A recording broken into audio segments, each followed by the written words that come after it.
Hello everybody, my name's Josh Wise and I was trying to have a little chat about my issues with dartitis and the struggles that I'm going through at the minute. My dartitis story starts probably about 4 years ago, and I was out with a friend, just having a few games, nothing major, just nice and relaxed. And we was playing quite a long time. At the time I was working nights, so I used to make up for it, shall we say. On a Saturday we'd meet up, we would go out to the pub for about 2-3ish, have a bit of food before, and then we'd just play all the way till close. So on this occasion, when it first started happening to me, it must have been it was late, it was coming to close about 11:30ish, 11:30ish, and literally went up to throw like I would every single time. Literally put it back, pulled, stuck. And to be fair, obviously the dartitis thing didn't really come into mind. I pretty much thought that I've been playing for ages, I had a few beers, I mean, my arm might just tensed up and locked up, strained something. So I was trying to throw. My mate at the time I was playing with, thought I was taking a mick, and I really wasn't. I mean, I couldn't let go. And also, as I was throwing, my whole body was tensing. I was kind of trying to let go, and it was just all squeezing in. It was very weird feeling, very strange. So we decided to knock it on the head. We just stopped. You know what I mean? We just said I can't play, so there's no point. It's late anyway. So I got home, and it literally was a sobering thing that happened. I was obviously out for a while, had a few beers, and then literally as soon as that happened, I thought, no, what is wrong? What has happened to me? Like I said, I didn't really think of the dartitis first. I thought more of, as if I'd done something to my arm, but there was a little bit of feeling of dartitis because, you're going to think it, ain't you, if you can't let go of the dart. But I didn't really want to think about it. I just wanted to, just go to bed, wake up in the morning, see how I was. So it just become one of them things. It was there, but it wasn't really affecting me.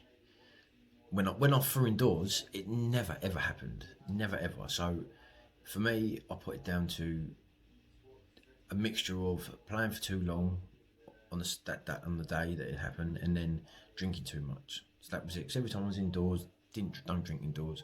Throwing never happened. So that was what I thought it was. So, and at this point, I was playing darts a lot more. But before was just a laugh with my mate on the odd Saturday here and there. Become pretty much every Saturday that I had free, I'd be playing darts. So, if I had to do something with the missus and the boy, obviously I wouldn't. And then if I was free, I'd book it up with my mate. We'd go out and we'd play. And then we started to go to local tournaments as well. Go to a tournament, pay £5 in, do your tournament. At first, obviously, wasn't really getting anywhere, but then I started to gradually getting better and better. Getting to at the group stages of round robin, and then getting to quarter-final, semi-final, final. And then the biggest thing for me, my darting career, if you can say that, is getting into the top 16 at the Victoria UK Open qualifiers. Now we got there really early, turned up at about 10:30, 11ish, practicing it. It's rammed. If you've ever done it before, you know it's like so many people in there, and you've got about 20 people or 15 whatever on one board, and you've got to wait, have your throw, get your darts, and then wait another 10, 15 people. So it's a long old day, and I couldn't believe it. I played, first couple of games were a bit shaky, but played right, and then I just got better and better and better, and then lost on the board final 4-2, I think, to a bloke, but I was absolutely over the moon. I could not believe it that someone like me, who just played on Saturday here and there, as well as Saturdays with my mate, and then had a little throw indoors, managed to do that. So I thought to myself, if I can do that with hardly any practice and just playing on a Saturday, maybe if I put a bit more effort into it, I might be able to do, go a bit further in this game. So I started practicing a bit more, and then I was looking at doing the Q school. Now, obviously, I wasn't gonna get a tour card, obviously, and obviously I would have loved to get one, but it wasn't really my aim. And that sounds silly, that's what everyone aims to go to Q school, but it was really just to get a feel for how good you have to be, get that experience to know what averages you've got to hit and how professional you've got to be to, be a professional dart player. So I said to myself, I'll do it, and that was for January 2020. I was going to go and do Q school. Booked the hotel up. Spoke to my uncle, and bless his heart, he said he was going to front me the 450 quid or 400 quid, whatever, I can't remember. He was going to give me the money just for doing it, just as like a goodwill gesture. And I was so grateful for him.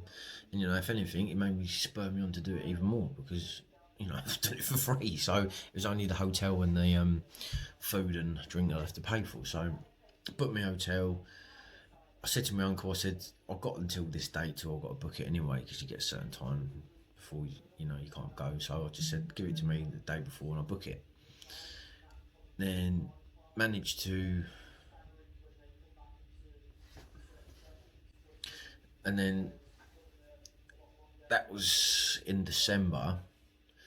So we broke up for work, went back to work on the January, and then as the second day back to work, I think it was January the 3rd or something, we got all called into the meeting room where I used to work, and they told us that they're moving the company up to Birmingham factory and the maintenance are redundant.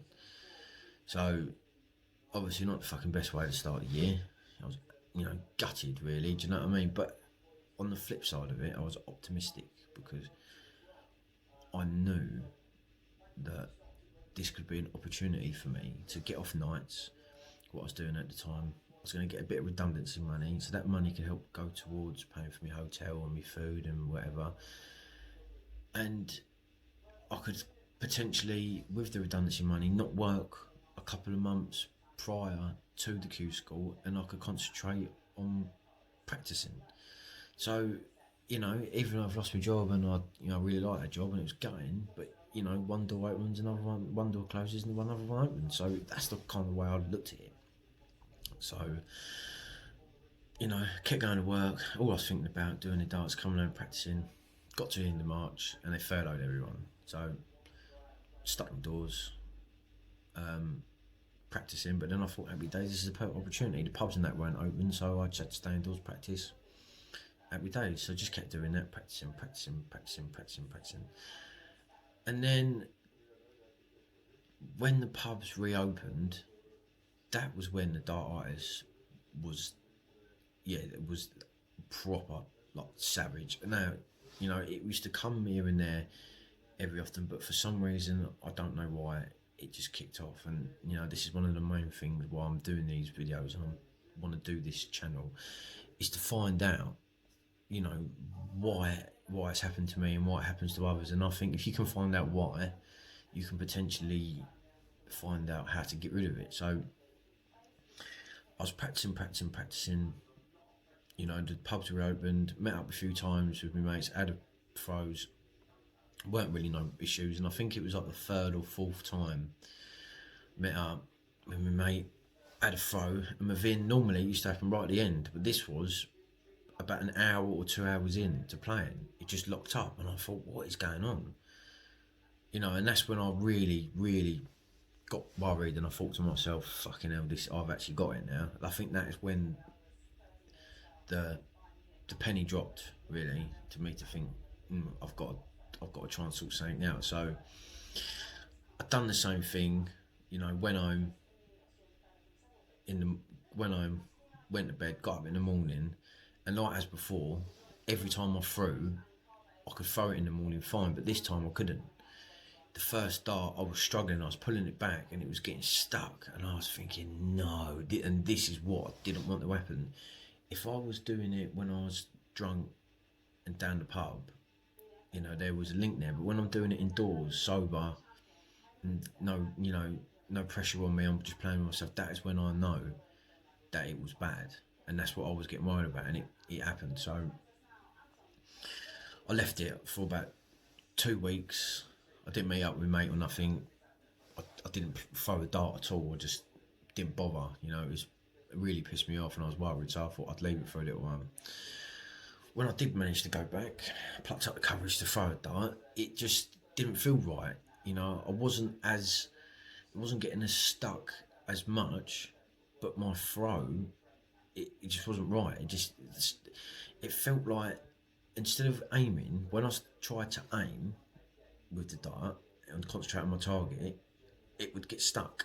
If I just threw them like that, it wasn't too bad.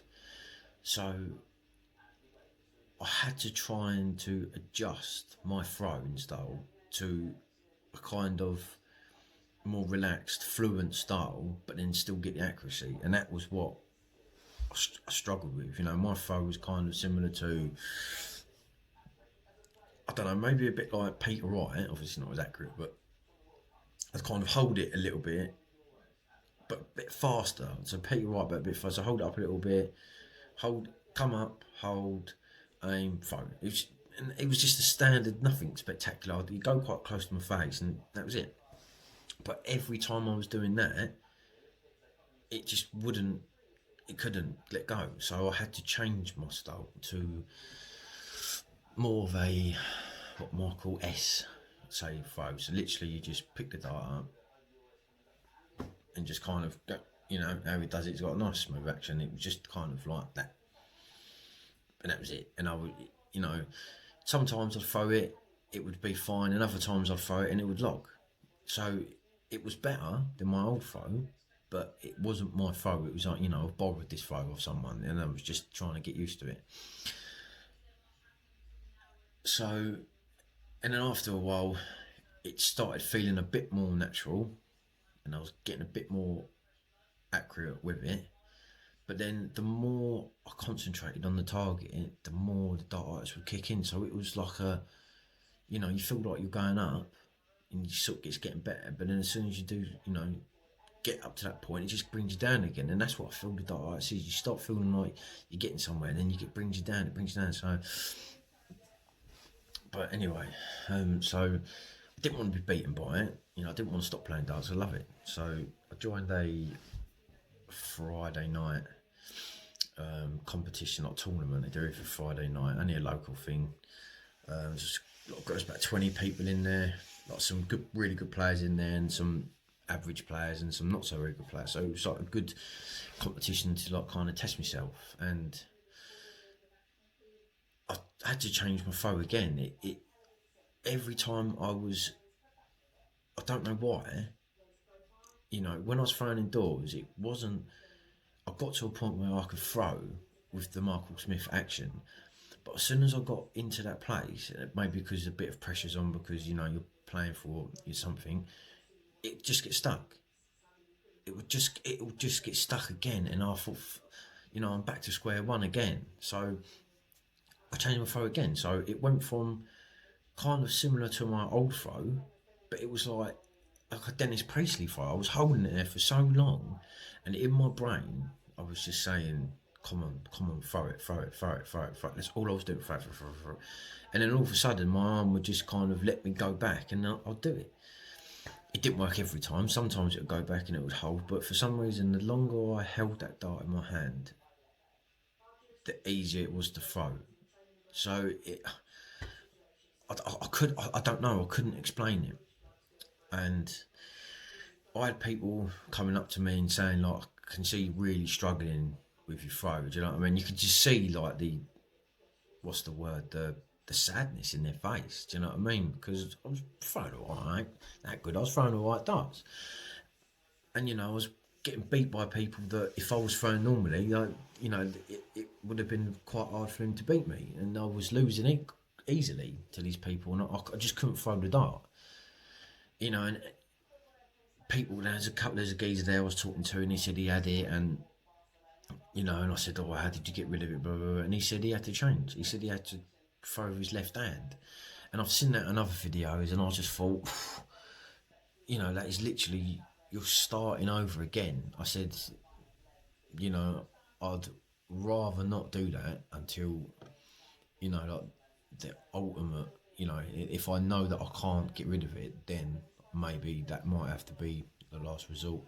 Or the other one is just completely stop for a year or two or 6 months or whatever, you know. And I don't really want to do that either, because I want to figure out what it is. You know, there's something there. There's a reason why it's there. If it's happened to you, then it can be fixed. That's my personal opinion. So, you know, like I said, this one doing all these videos and whatever, starting this channel up. So, you know, I started doing them, and then there was one time at the tournament when I literally could not throw, so I had to play 2 of my games left-handed, and that for me was the last time I played. That was the killer for me. When I, you know, that bloke mentioned it, and I literally it was just stuck, and I mean, it was not moving at all. I couldn't even, you know, kick it out. You know, before I was jumping over the place and just wouldn't go.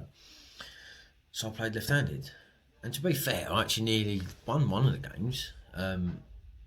But it was just embarrassing. Do you know what I mean? It felt demeaning. Do you know what I mean? It felt, you know, I felt like as if I couldn't, you know, it was getting the better of me. It felt like I was losing to this disorder or whatever it is. So, you know, I stopped, and I stopped for,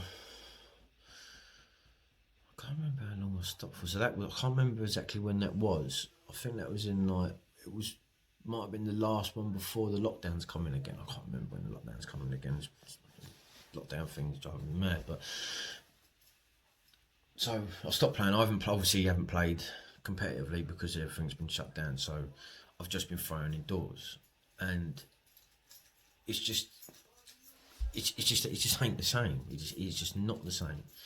You know, I had a day the other day when I threw, and I was throwing normal. It was the Michael Smith style, but it was so fluent.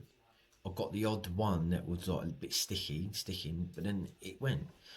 And then I got so excited. I rang my mate out and I said, fucking hell. I said, you know, the one that I was playing with and it first happened, and I said, I think I'm finally getting over it, blah, blah, blah. And like, I was well chuffed.